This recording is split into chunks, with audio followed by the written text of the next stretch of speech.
Hola chicos, ¿cómo están?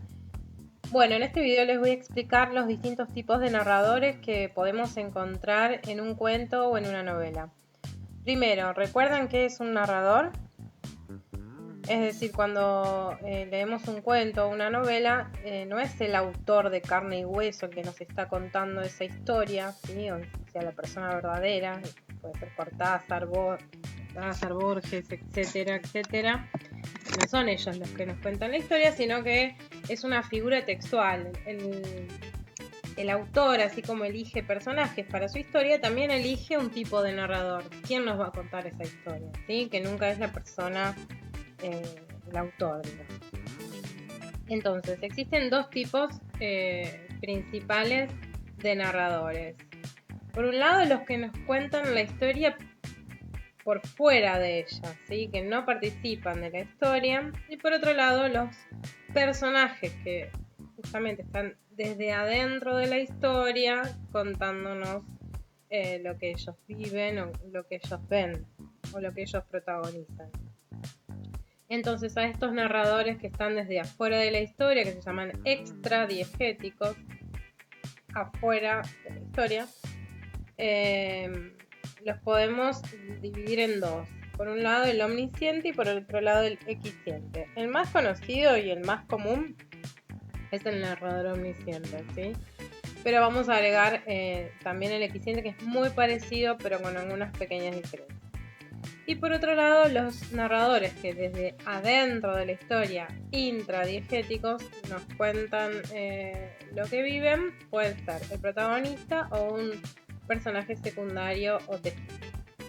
Bien, vamos con el narrador omnisciente, que es aquel que todo lo sabe, sabe todos los detalles de los personajes y de la historia, sabe el presente, el pasado y el futuro de los personajes, sabe lo que dicen, lo que piensan y lo que hacen, ¿sí? Narra en tercera persona. ¿Qué es tercera persona? Bueno, él, ellos, ella o ellos. Es decir, habla de otros, ¿sí? Otros personajes que viven la historia. Y él no es un personaje del relato. Por eso está como por fuera. Y es como una voz exterior al relato que no sabemos a quién pertenece y que nos cuenta todo.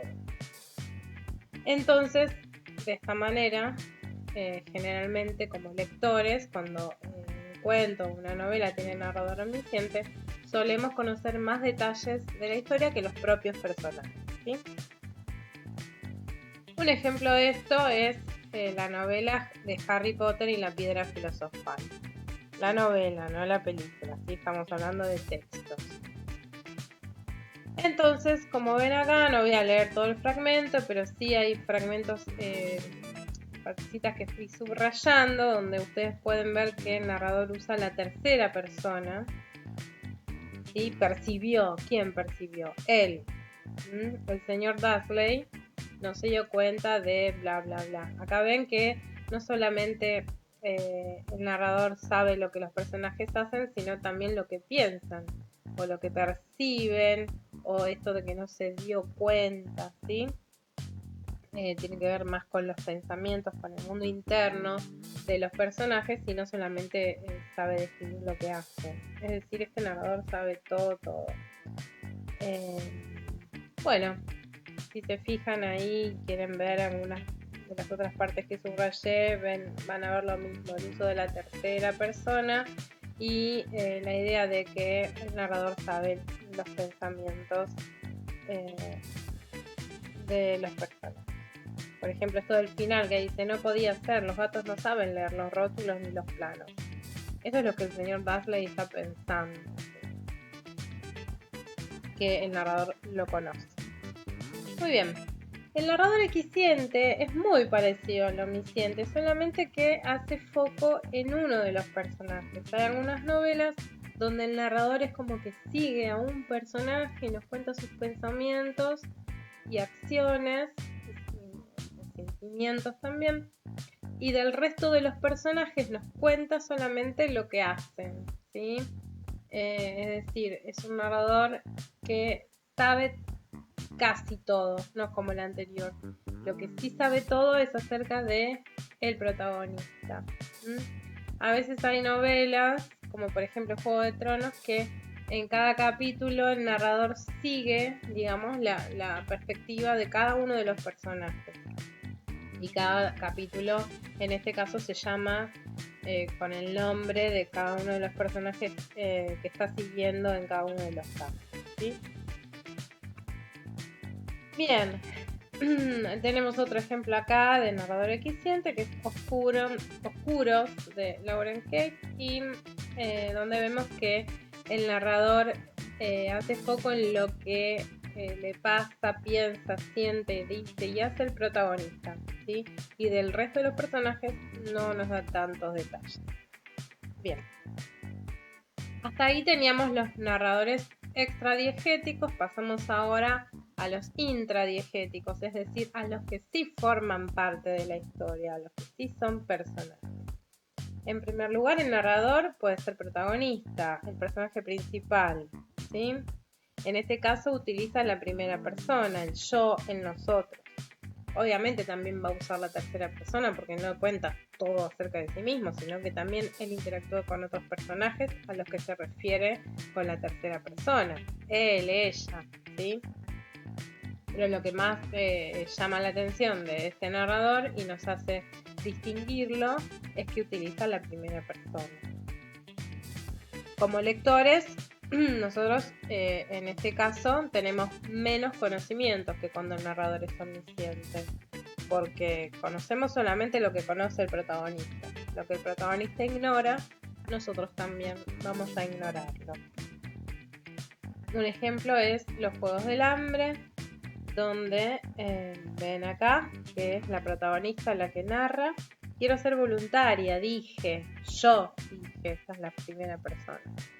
Dice el muchacho echó, ahí tenemos tercera persona, obviamente, habla de otras personas también, ¿no?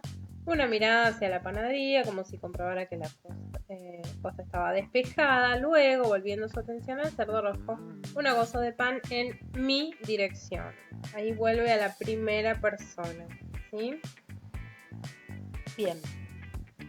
Otro de los casos de narrador intradiegético desde adentro de la historia es el narrador testigo, que es un narrador que es un personaje secundario. Utiliza la primera y la tercera persona, ¿sí? Porque él también forma parte de los hechos, por eso utiliza la primera, aunque no sea el protagonista, y la tercera justamente para referirse a los demás personajes. Un ejemplo de esto, si conocen los cuentos, las historias de Sherlock Holmes, ¿sí? Que son del autor Arthur Conan Doyle. Para los que conocen sabrán que estos cuentos están narrados por el Dr. Watson, que es el ayudante de Sherlock Holmes, ¿sí? Entonces es un testigo, es un personaje secundario, no es el protagonista en que nos cuenta los hechos. Entonces dice, para Sherlock Holmes, o sea, para él, ella, ven acá que usa la tercera persona, es siempre la mujer.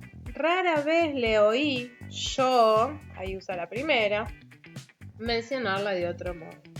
Bueno, y ahí fui subrayando distintos momentos en los que usa la primera o la tercera persona. Fíjense que habla de su inteligencia, el carácter como el suyo, sus potentes lupas, todo eso es tercera persona y hace referencia a Sherlock Holmes.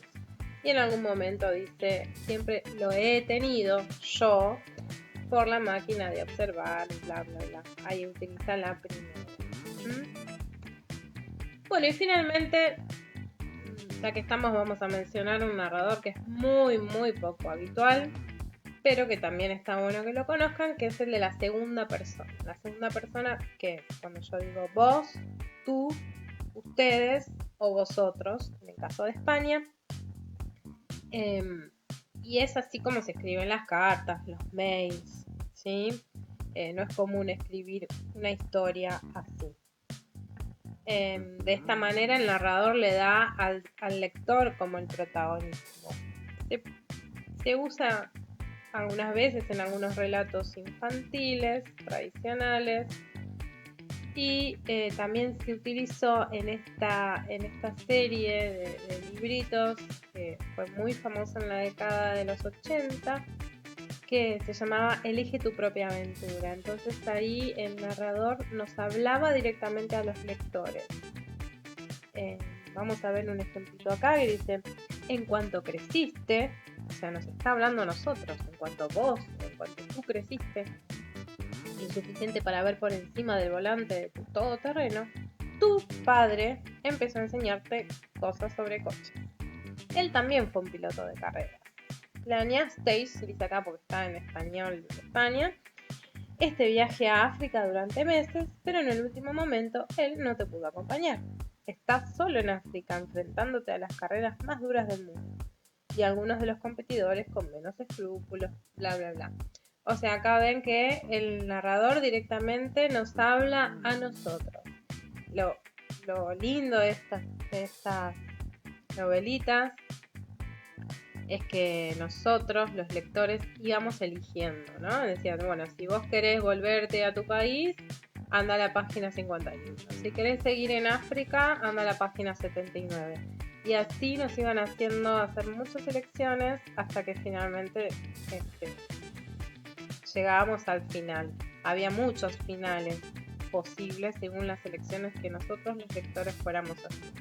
Si alguna vez se encuentran con estos libros en alguna librería de usados, se los recomiendo, están muy buenos. Bueno chicos, hasta acá un repaso general de lo que son los tipos de narradores. Ténganlos en cuenta para los los cuentos que ustedes van a escribir. A ver qué narrador les parece más pertinente, cuál les parece que les va a servir más para el tipo de relato que ustedes quieren presentar, ¿sí? Vayan pensándolo, y algo muy importante es que suele ocurrir en relatos, en cuentos que veo de compañeros de ustedes, que empiezan con un narrador y siguen con otro, no se dan cuenta que empiezan hablando en omnisciente. Había una vez una niña que vivía en un país muy lejano, y de repente en la mitad del relato la niña habla en primera persona y no con comillas, sino que directamente no se dan cuenta y hacen que el narrador cambie. Entonces hay que estar bien atentos, y una vez que ustedes tengan su cuento, su relato escrito, revisen, vuelvan a releerlo y fíjense si el narrador se mantiene, ¿sí? Eso es muy importante. Bueno chicos, nos vemos en la próxima.